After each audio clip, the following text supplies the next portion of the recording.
नमस्कार। आज आप दोस्तों से चलिए आज हम फिर से लाए हैं देश और दुनिया की तमाम छोटी बड़ी ब्रेकिंग न्यूज। तो खबरों को स्टार्ट करने से पहले एक छोटी सी रिक्वेस्ट है दोस्तों, अगर आप चैनल पर नए आए हैं तो चैनल को सब्सक्राइब कर ले और नोटिफिकेशन को भी ऑन कर ले और साथ में वीडियो को एक लाइक जरूर कर ले और वीडियो को अपने दोस्तों में ज़्यादा से ज़्यादा शेयर कीजिए। तो चलिए बढ़ते हैं खबरों की ओर। इसी बीच पर दोस्तों अगली खबर की ओर, तो किसानों का फिर दिल्ली कूच का ऐलान। 15 से 22 मार्च के बीच होगा प्रदर्शन, कहा इस बार होगी आर पार की लड़ाई। जी हां दोस्तों, आपको बता दें ये बड़ी खबर सामने निकल कर आई दोस्तों कि मोदी सरकार की वादा खिलाफी से ठगे महसूस कर रहे हैं किसानों ने। अंत में एक बार फिर दिल्ली कूच का ऐलान कर दिया है। गन्ने का भाव को लेकर फसले की MSP तक लड़ाई, दिल्ली से ही लड़ने का फैसला पर मोहर किसानों ने लगा दिए। काफी वक्त से किसानों एक बड़े आंदोलन की आहट साफ सुनाई दे रही थी। किसान इस बात की रियासत के महसूस कर रहे थे कि मोदी सरकार उनके साथ किए गए कई वादे पूरा नहीं किया। यहां तक कि अब पिछले वर्ष में कभी भी मोदी सरकार ने उनसे बात करने तक मुंसबिस भी समझा। 26 जनवरी को जब पूरे देश में गणतंत्र दिवस की जश्न मना रहा था, उस वक्त कई राज्यों के आए हजारों किसान हरियाणा की जिद में मोदी सरकार की वादा खिलाफी का दर्द बाय कर रहे थे।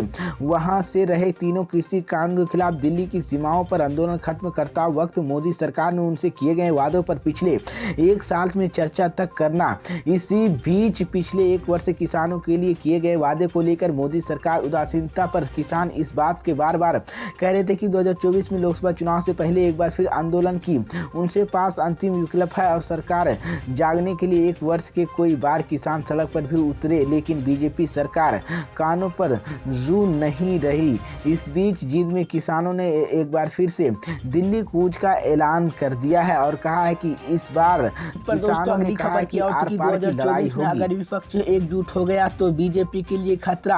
आंकड़े बता रहे गिर सकती है बनती हुई सरकार। जी हां दोस्तों, आपको बता दें ये बड़ी खबर सामने निकल कर आई दोस्तों कि आगामी लोकसभा चुनाव को लेकर सभी पार्टियां ने तैयारियां घोड़े खोल दी है और बीजेपी एक बार फिर से जहां पूर्ण बहुमत से वापसी के लिए राजनीति बनाने में जुटी है, तो विपक्ष 2024 में बीजेपी को घेरने की योजना बना रही है। इसी बीच देश की जनता के मूड जानने का दावा करने एक सर्वे आया है।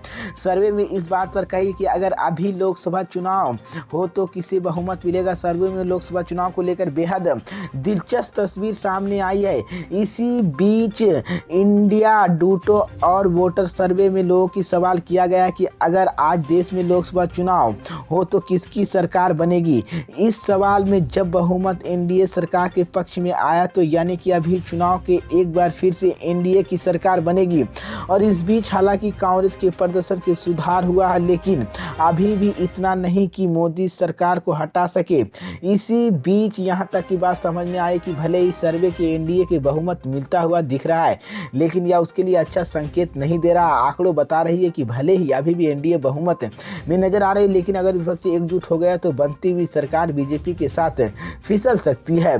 जहां आंकड़े समझते सर्वे के मुताबिक लोकसभा की 543 सीटों में 298 NDA गठबंधन की मिल सकती है और कांग्रेस की नेतृत्व वाली UPA 153 सीटें मिल रही है और अन्य के खाते में 92 सीटें जा रही है। और प्रतिशत की बात की जाए तो NDA 43% और UP के 30%, जबकि 27% वोटों मिलती दिख रही है। आगामी लोकसभा चुनाव को लेकर सभी पार्टियां तैयारियां घड़े खोल दिया और इस बार बहुमत फिर से जहां पर पूर्ण बहुमत से बीजेपी की वापसी हुई है और तो विपक्ष 2024 में बीजेपी को घेरने के लिए योजना बना रही है। इसी बीच ये बड़ी अपडेट पर दोस्तों अगली खबर की ओर, कि जम्मू कश्मीर में अचानक हटाई गई राहुल गांधी की सुरक्षा, तो भारत जोड़ो यात्रा फिलहाल स्थगित। जी हां दोस्तों, आपको बता दें ये बड़ी खबर सामने निकल कर आई दोस्तों कि कांग्रेस ने आरोप लगाया कि कश्मीर में राहुल गांधी की भारत जोड़ो यात्रा से अचानक सुरक्षा हटा ली गई है।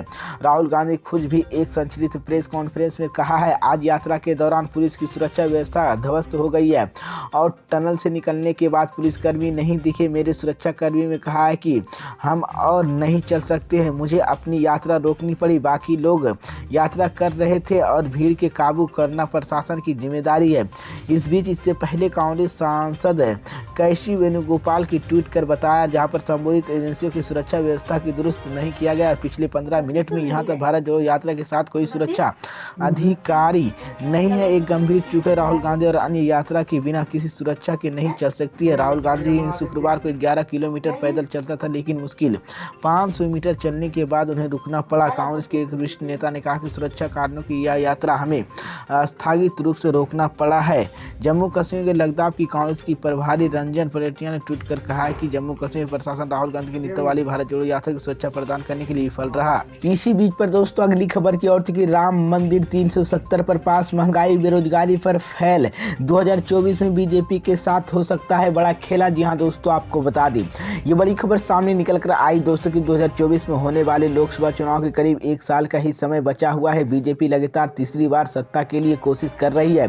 कांग्रेस समेत अन्य विपक्षी दलों के नेता विरोधी लहर की उम्मीदें लगा रखी है और कुल मिलाकर बीजेपी कांग्रेस समेत अभी भी राजनीतिक दल अपने सियासी समीकरणों को सुधारने के में लगे हुए हैं।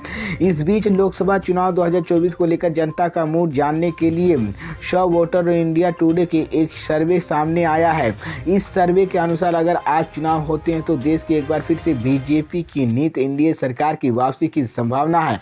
हालांकि सर्वे में कांग्रेस 22% वोट और अन्य 39% वोट मिलने की उम्मीद जताई है। कांग्रेस और अन्य के वोट प्रतिशत जोड़े दिया जाए तो बीजेपी की मिल सकते हैं वहां पर 39% वोट और आंकड़े नजर आ रहा है कि इधर 2024 में बीजेपी के साथ खेला हो सकता है।